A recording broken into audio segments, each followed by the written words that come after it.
ఎన్ఆర్ఐల bank డిపాజిట్లు భారీగా తగ్గుతున్నాయి.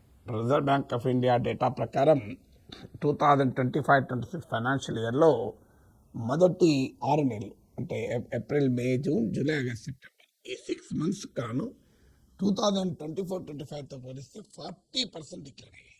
మామూలు డిక్లైన్ కాదు. సో $10.2 billion లాస్ట్ ఇయర్ ఉంటే ఇప్పుడు $6.1 billion పడిపోయాయి. ఇది మా ఈ 40% డిక్లైన్ అనేది ఇటీవల కాలంలో ఎప్పుడూ లేదు.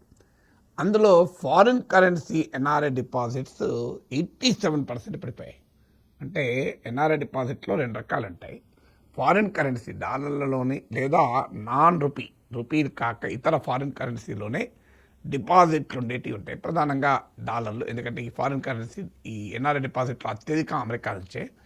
సో ఈ ఫారిన్ కరెన్సీ ఎన్ఆర్ఐ డిపాజిట్స్ ఉంటాయి, అవి అయితే 87% పడిపోయాయి.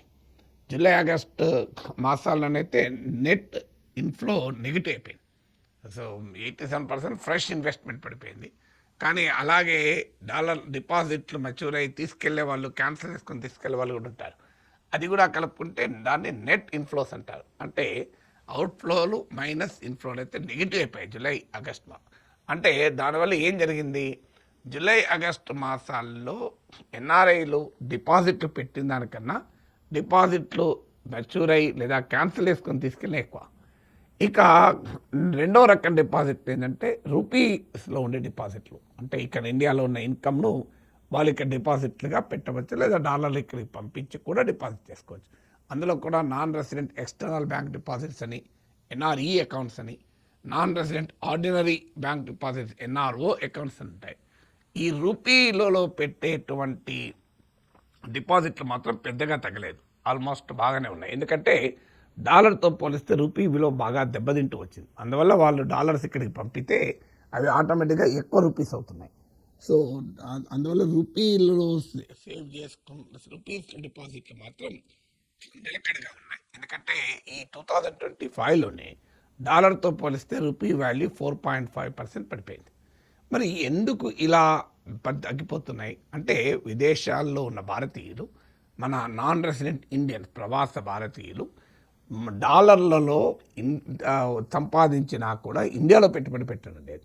మరి ఎక్కడికి పోతున్నాయి బ్యాంక్ డిపాజిట్లో ఎందుకు పెట్టడం లేదు అంటే దీనికి అనేక కారణాలు. ఒకటి, అమెరికాలోనే ఉన్న ఎకనామిక్ కండిషన్స్ వల్ల కూడా మీకు జాబ్ అన్సర్టనిటీస్ పెరిగాయి, ఎంతకాలం ఉంటామో తెలియదు. అందువల్ల ఆ సంపాదించిన డాలర్లను ఇండియాకు పంపించకుండా అక్కడే ఏదో రూపంలో సేవ్ చేసుకుంటున్నట్టు కనబడుతుంది. రెండవది అంటే, అమెరికాలో బ్యాంక్ డిపాజిట్లలో ఇంట్రెస్ట్ రేట్ చాలా తక్కువ.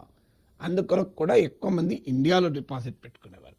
ఇప్పుడు ఇండియాలో కూడా ఇంట్రెస్ట్ రేట్స్ బాగా తగ్గుతున్నాయి, ఎందుకంటే ఇన్ఫ్లేషన్ తక్కువ ఉంది. సో ఇంట్రెస్ట్ రేట్ తగ్గుతున్నాయి. అందువల్ల అమెరికాలో బ్యాంక్ ఇంట్రెస్ట్ రేట్స్కు, ఇండియాలో బ్యాంక్ ఇంట్రెస్ట్ రేట్స్కు మధ్య గ్యాప్ తగ్గిపోవడం వల్ల కూడా ఎన్ఆర్ఐలు ఇండియాలో ఇన్వెస్ట్ చేయడం లేదు, ముఖ్యంగా డాలర్ల రూపంలో ఇన్వెస్ట్ చేయడం లేదు.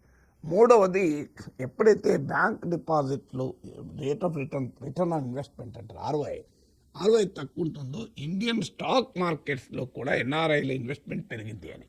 అంటే స్టాక్ మార్కెట్ బెటర్ రిటర్న్ ఇస్తుంది కనుక స్టాక్ మార్కెట్లోకి ఎన్ఆర్ఐ ఇన్వెస్ట్మెంట్ ఫ్లో అయింది అని. సో ఇది థర్డ్ మెయిన్ రీజన్. ఇక ఫోర్త్ మెయిన్ రీజన్ ఏంటి అంటే, బహుశా అమెరికాలో కూడా మన వాళ్ళు ఇన్వెస్ట్ చేయడం పెరిగింది. బహుశా కాదు, నేను ప్రత్యక్షంగా కూడా చూశాను. అమెరికాలో ఇన్వెస్ట్మెంట్లు ఇప్పుడు డలాస్లోనైతే రియల్ ఎస్టేట్ రంగంలో, ఈవెన్ అమెరికా అంతటా కూడా మన వాళ్ళు ఇల్లు కొనడం పెరిగింది. సో మన వాళ్ళ ఇన్వెస్ట్మెంట్, ఈవెన్ బిజినెస్ స్టార్ట్ చేస్తున్నారు. సో ఇండియన్స్ ఇండియాలో ఇన్వెస్ట్ చేయడం కన్నా వాళ్ళు సంపాదించిన డాలర్లు అక్కడే ఇన్వెస్ట్ చేస్తున్నారు. సో అది కూడా ఒక ముఖ్యమైనటువంటి కారణం. ఎందుకంటే ఇండియాలో ఇన్వెస్ట్ చేసినా రూపీ వాల్యూ పడిపోతుంది కనుక మళ్ళీ డాలర్లలో తమకు రిటర్న్ తక్కువగా ఉంటుంది. తాము సంపాదించిన రూపాయలను డాలర్లలో మార్చుకోవటానికి ఉండే రకరకాల రెస్ట్రిక్షన్స్ వల్ల కావచ్చు. సో కంపారిటివ్లీ ఫారిన్ ఇన్వెస్టర్స్ అంటే ఎన్ఆర్ఐ ఇన్వెస్టర్స్ తమ సంపాదించిన డబ్బును అక్కడే ఇన్వెస్ట్ చేస్తున్నారు, అమెరికాలో ఇన్వెస్ట్ చేస్తున్నారు, ఇండియాకు పంపించే తక్కువగా ఉంది.